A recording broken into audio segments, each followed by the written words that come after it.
warahmatullahi wabarakatuh. Perkenalkan, nama saya Desta Indriani, NIM 206331018. Saya mahasiswi Prodi Perbankan Syariah Lokal 1A dari Institut Agama Islam Negeri Curup. Baiklah, pada kesempatan kali ini saya akan menyampaikan materi dari mata kuliah Ulumul Hadis, yaitu tentang Al-Jar wa Ta'dil. Ada beberapa hal yang perlu kita pelajari dalam ilmu Al-Jar wa Ta'dil ini. Nah, yang akan saya bahas hanya 4 materi. Yang pertama itu pengertian ilmu Al-Jar wa Ta'dil, yang kedua sejarah perkembangan ilmu Al-Jar wa Ta'dil, yang ketiga syarat-syarat penjar atau pentakdil, dan yang terakhir yaitu tingkatan-tingkatan ilmu Al-Jar dan Ta'dil. Baiklah, langsung saja kita masuk ke materi yang pertama, yaitu pengertian ilmu Al-Jar wa Ta'dil. Ilmu Al-Jar wa Ta'dil adalah ilmu yang menerangkan tentang cacat-cacat yang dihadapkan kepada para perawi dan tentang pentakdilannya dengan memakai kata-kata yang khusus dan untuk menerima atau menolak riwayat mereka.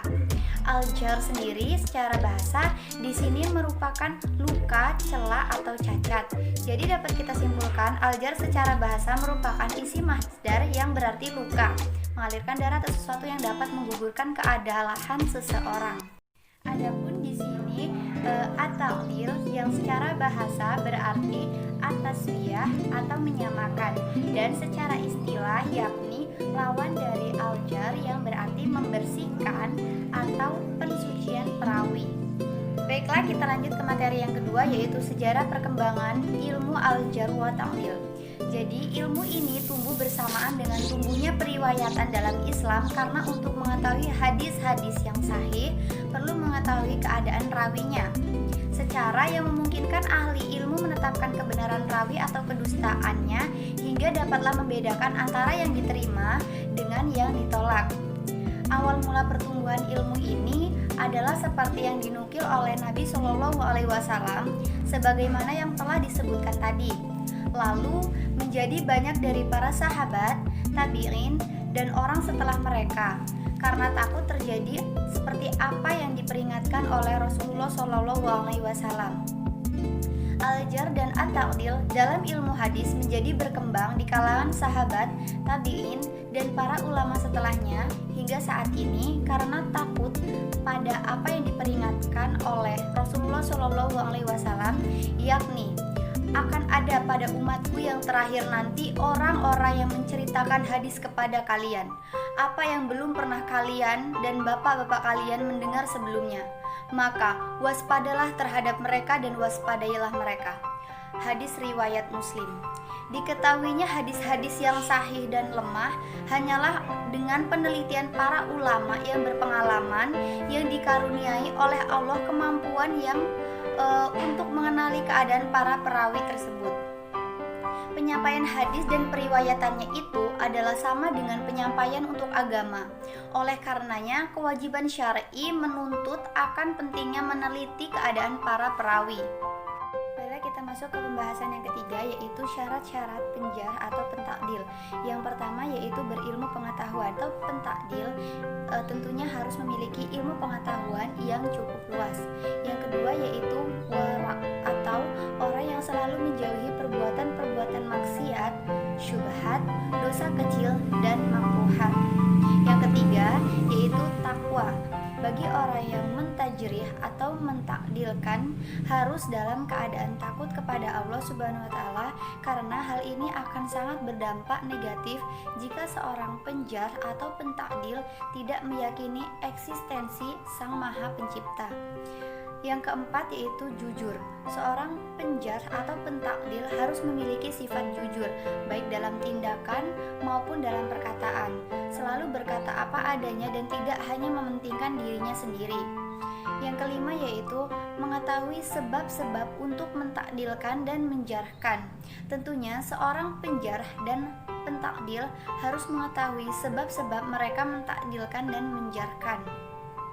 Yang terakhir yaitu menjauhi fanatik golongan. Syarat ini ada kaitannya dengan jujur, karena orang yang tidak menjauhi sektenya masing-masing dalam memberikan persaksian itu tidak akan dominan dalam mempertahankan sektenya yang dianut. Maka pada akhirnya pendapatnya akan tidak jujur disebabkan karena arogansi yang dimiliki oleh masing-masing sekte. Selanjutnya akan kita bahas yaitu tingkatan-tingkatan ilmu at-ta'dil dan al-jahr. Kita bahas satu persatu. Yang pertama tingkatan at-ta'dil. Di sini ada 6 tingkatan. Tingkatan pertama yang menggunakan bentuk superlatif dalam pentakdilan atau dengan menggunakan wazan af'ala dengan menggunakan ungkapan-ungkapan seperti fulan kepadanya lah puncak ketepatan dalam periwayatan, atau fulan yang paling tepat periwayatan dan ucapannya, atau fulan orang yang paling kuat hafalan dan ingatannya. Selanjutnya tingkatan yang kedua yaitu dengan menyebutkan sifat yang menguatkan kesikohannya, keadilannya, dan ketepatan periwayatannya, baik dengan lafaz maupun dengan makna. Seperti sikotun sikoh atau sikotun sab atau sikoh dan terpercaya atau makmun atau sikoh dan hafiz. Tingkatan yang ketiga yang menunjukkan adanya pensikohan tanpa adanya penguatan atas hal itu seperti sikoh, sabat atau hafiz. Tingkatan yang keempat yang menunjukkan adanya keadilan dan kepercayaan tanpa adanya isyarat dan kekuatan hafalan dan ketelitian seperti syaduk, makmun atau dipercaya, mahaluhu asidik, ia tempat kejujuran, atau la ba'sa bihi, tidak mengapa dengannya. Dan khusus untuk Ibnu Ma'in dikenal sebagai ahli hadis yang mutasyadid, sehingga lafaz yang biasa saja bila ia ucapkan sudah cukup untuk menunjukkan kesikohan perawi tersebut. Selanjutnya tingkatan yang kelima, yaitu yang tidak menunjukkan adanya pensikohan ataupun celaan seperti fulan syaikh atau fulan seorang syaikh, ruwiya anhul hadis atau diriwayatkan dari hadis atau hasanul hadis yang baik hadisnya. Tingkatan yang terakhir, tingkatan keenam, yaitu isyarat yang mendekati celaan atau jar seperti salihul hadis atau hadis lumayan atau yuktabu hadisuhu atau ditulis hadisnya. Selanjutnya tingkatan al-jahr. Nah, tingkatan al-jahr juga di sini memiliki 6 tingkatan sama seperti tingkatan at-ta'dil tadi. Tingkatan yang pertama yang menunjukkan adanya kelemahan, dan ini yang paling rendah dalam tingkatan al-jahr seperti layyinul hadis atau lemah hadisnya, atau fihi maqal, dirinya diperbincangkan, atau fihi dhaifun, padanya ada kelemahan. Tingkatan yang kedua yang menunjukkan adanya pelemahan terhadap perawi dan tidak boleh dijadikan hujjah atau dhaif, atau ia mempunyai hadis-hadis yang munkar atau majhul, tidak diketahui identitas atau kondisinya. Selanjutnya yang ketiga, tingkatan yang ketiga yang menunjukkan lemah sekali dan tidak boleh ditulis hadisnya seperti fulan dhaif jidan atau tidak boleh ditulis hadisnya. Tingkatan yang keempat yang menunjukkan adanya tuduhan dusta atau pemalsuan hadis seperti fulan muttaham bil kadzib atau dituduh berdusta. Tingkatan yang kelima yaitu yang menunjukkan sifat dusta atau pemalsu semacamnya seperti kadzab atau tukang dusta.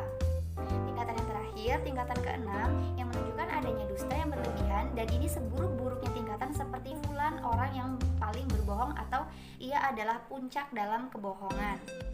Baiklah, itulah tadi beberapa penjelasan dari saya, semoga dapat dipahami oleh teman-teman ya.